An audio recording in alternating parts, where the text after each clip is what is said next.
Hi, Denise Gwen, reading aloud for you from my short story, A Good Christian Woman, chapters 13 and 14. The Christmas break ended, and it was time for me to return to school. I didn't know what to do. I didn't know what to say. In my rational heart, I knew Mama wasn't to blame, but I couldn't look her in the eye. Papa dropped me off at the station. Chapter 14.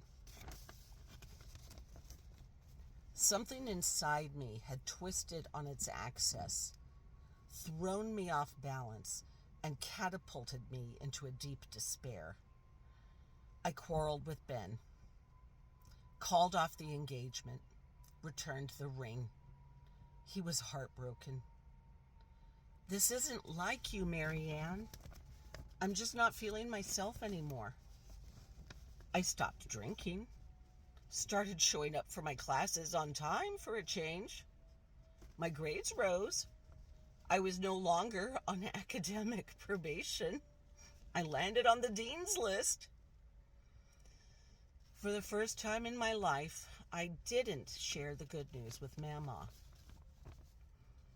I tried not to think of her, but everywhere I went, I was reminded of her terrible secret. I saw sweet little boys, trusting little boys, looking up at their mothers and their fathers with adoration in their eyes, and I wept. How could Mama have lived with herself all these years?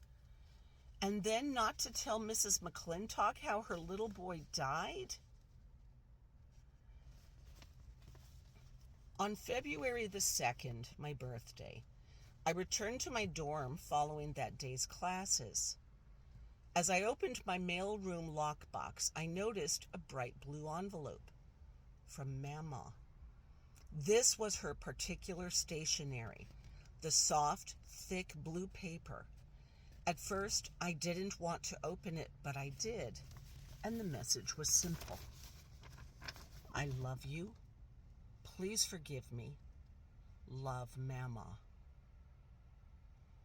I knew in my heart that I was overreacting to all this, and yet I couldn't let it go. It felt as if she'd let me fall into the river and get swept away. She shouldn't have gone down to the river that night, no, but she'd been a carefree, fun-loving girl, and look where it gotten her. A little boy had fallen into the river and drowned. A sudden rage overcame me, and I laid it all down upon Mrs. McClintock's heavy shoulders. Where the hell was she when this happened? Why hadn't she been home taking care of her little boy? She was the ultimate bearer of fault. For how on earth did a little boy make it all the way to the riverbank alone? I pushed these dark thoughts deep inside my heart and tried not to think on it. And at the back of my mind, I fretted.